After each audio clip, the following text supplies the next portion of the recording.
એનો 193 દેશમાં આજે જન્મદિવસ ઉજવાય છે. કેટલા દેશમાં? 193 દેશમાં. આ વ્યક્તિ ડોક્ટર ભીમરાવ રામજી આંબેડકર, એના પિતાનું નામ હતું રામજી, એની મૂળ અટક હતી સતપાલ અને આંબાવાડેકર ગામના હતા. એ સતારામાં સૌપ્રથમ સંગ્રામસિંહજી હાઈસ્કૂલમાં ભણવા બેઠા એટલે એના શિક્ષક એને આ આંબાવાડેકર અટક હતી બોલવામાં તકલીફ પડતી એટલે એની અટક સારી રીતે બોલી શકાય એટલે આંબેડકર અટક રાખી. તમે જુઓ છો કે આજે દેશ અને દુનિયામાં આ 133મી જન્મ જયંતિ ઉજવાય છે. તો શા માટે ઉજવાય છે? કારણ કે ડૉક્ટર બાબા સાહેબ આંબેડકરે ભણી ગણીને મહારાજા સયાજીરાવ ગાયકવાડની વડોદરાની સ્કોલરશીપથી અમેરિકા ગયા, ઇંગ્લેન્ડ ગયા, ફ્રાન્સ ગયા અને મોટી મોટી ડિગ્રીઓ મેળવી. એ વખતે ભારતમાં એવું કોઈ ભણેલું જ નહોતું. આપણે બધા અછૂત કહેવાય. એ વખતે સ્કૂલની બહાર બેસવું પડતું. પાટિયા સુધી કોઈ બાળક દાખલો ગણવા જઈ ના શકે. રૂમની બહાર કોથળા પાસીને બેસવું પડે. એવી પરિસ્થિતિની અંદર ડૉક્ટર બાબા સાહેબ આંબેડકરે 32 ડિગ્રીઓ મેળવી. કેટલી? 32 ડિગ્રીઓ મેળવી અને 9 ભાષાનું એને જ્ઞાન હતું અને 65 વિષયોમાં એની માસ્ટરી હતી. આવા ડૉક્ટર બાબા સાહેબ આંબેડકરે તમને મને માણસ તરીકેના માનવ અધિકારો દેવા માટે કેવા આપણે પશુ સમાન હતા. ભણવાનો અધિકાર નહીં, ગામમાં રહેવાનો અધિકાર નહીં, સંપત્તિ ધારણ કરવાનો અધિકાર નહીં.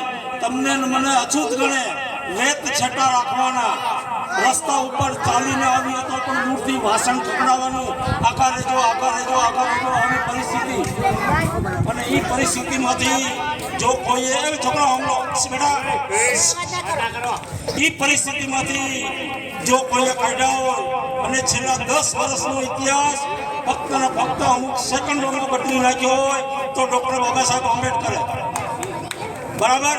તો આપણા ભગવાન કયો, આપણા મસીહા કયો, આપણા તારણહાર કયો, આપણા ઉદ્ધારક કયો, એવા doctor Baba Saheb આંબેડકરને symbol of knowledge કહેવાય છે. એટલે કે જ્ઞાનનો ભૂગવતો સાગર.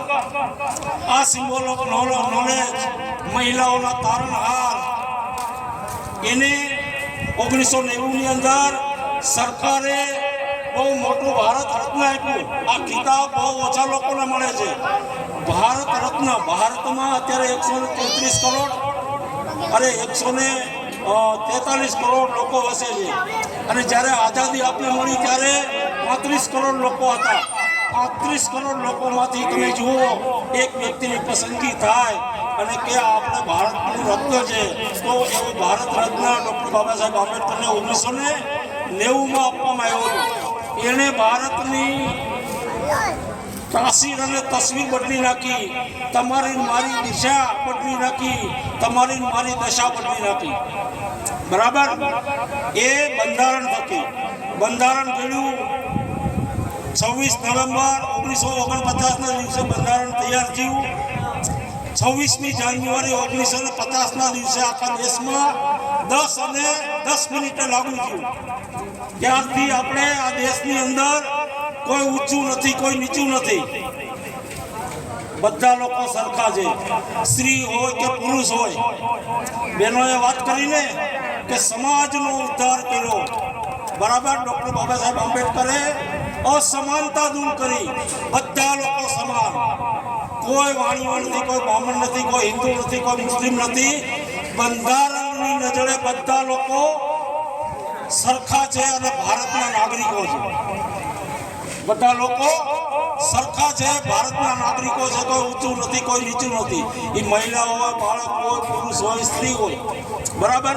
તમામ લોકોને સરખા અધિકારો. ભણવાનો અધિકાર, સુરક્ષાનો અધિકાર, અન્નનો અધિકાર, આરોગ્યનો અધિકાર, આવા બધા જીવન જીવવાના અધિકારો આપ્યા છે તમને ને મને. એવું રૂપાળું બંધારણ બનાવ્યું છે કે આકાશમાં આપણે ઉડી શકીએ, એટલું બધું આપણે શિક્ષણથી નોલેજ મેળવી શકીએ એવી બધી તકો આપી છે. અને નોકરીઓમાં રાજકીય રીતે અલગ અલગ જગ્યાએ જે લોકો આપણી જેવા અનુસૂચિત જાતિ વર્ગ કહેવાનો કે જે સામાજિક અને શૈક્ષણિક રીતે પછાત છે એ લોકોને અનામત આપી છે. તો આના થકી આપણે ઘણા બધા આગળ આવ્યા છીએ. તો આ ડૉક્ટર બાબા સાહેબ આંબેડકરે જેવી રીતે વાત કરીને અહીંયા રણજીતભાઈએ વાત કરી, તમને બીજા શબ્દોમાં કહું, અનેક ઓલિયાઓ આવ્યા આ દેશની અંદર, આ વિશ્વની અંદર અનેક પૈગંબરો આવ્યા, 33 કોટી દેવી દેવતાઓ આવ્યા, સંતો આવ્યા, પીર પૈગંબરો આવ્યા, પણ તમારું મારું કોઈએ ભલું કર્યું નહીં. કર્યું કોઈએ? અત્યારે જો આપણે ઉજળિયાત હોઈએ, સારા કપડાં પહેરીને ફરતા હોઈએ અને પિન કરીને ફરતા હોઈએ, સારા ચશ્મા નાખીને ફરતા હોઈએ, સારી સાડીઓ પહેરીને ફરતા હોઈએ, મોટરમાં ફરતા હોઈએ, બંગલામાં ફરતા હોઈએ, તો ફક્ત અને ફક્ત ડૉક્ટર બાબા સાહેબ આંબેડકરના બંધારણને લીધે છે. આ આંબેડકરની દેન છે. તમને મને હક અને અધિકાર આપવા માટે, તમને મને હક અને અધિકાર આપવા માટે બેનો સાંભળજો, એણે એના 4 બાળકોને ખોયા. એક વખત તો એનો બાળક પેલું રાજરત્ન મરી ગયું, એક બાજુ એની લાશ, અને બીજું બાજુ તમારા મારા હક માટે એને ઇંગ્લેન્ડ જવાનું. ઇંગ્લેન્ડ એ બાળકની લાશ મૂકીને એને અંતિમ વિધિ પણ ના કરવાનો, કારણ તમારા મારા હક અને અધિકાર દેવા માટે એ ગયા ઇંગ્લેન્ડ ગોળમેરી પરિષદમાં. બીજા 3 બાળકો, 4 બાળકો, એમાં 3 બાળકો અને 1 બાળકી.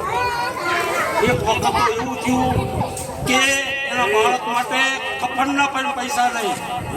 આ જોજો, તમારા હક અને અધિકાર માટે બાબા સાહેબે કેવો ભોગ આપ્યો છે. બરાબર. એના પત્ની જે રમાબાઈ છે, એણે એની હાડીથી એની ઉપર ઢાંક્યું કફન. બરાબર. તો આ બલિદાનને આપણે યાદ રાખવું જોઈએ કે ના રાખવું જોઈએ? ડૉક્ટર બાબા સાહેબ આંબેડકરના કાર્યોને આગળ વધારવા જોઈએ કે ના વધારવા જોઈએ? મહિલાઓને કોઈ અધિકાર નહોતા. હમણાં વાત કરી ભાઈએ, રણજીતભાઈએ, મહિલાઓના અધિકાર નહોતા. અત્યારે અધિકારો આપ્યા છે. કોઈ મહિલા નોકરી કરતી હોય તો એને 6 મહિના લગી મેટર્નિટી લીવ મળે છે.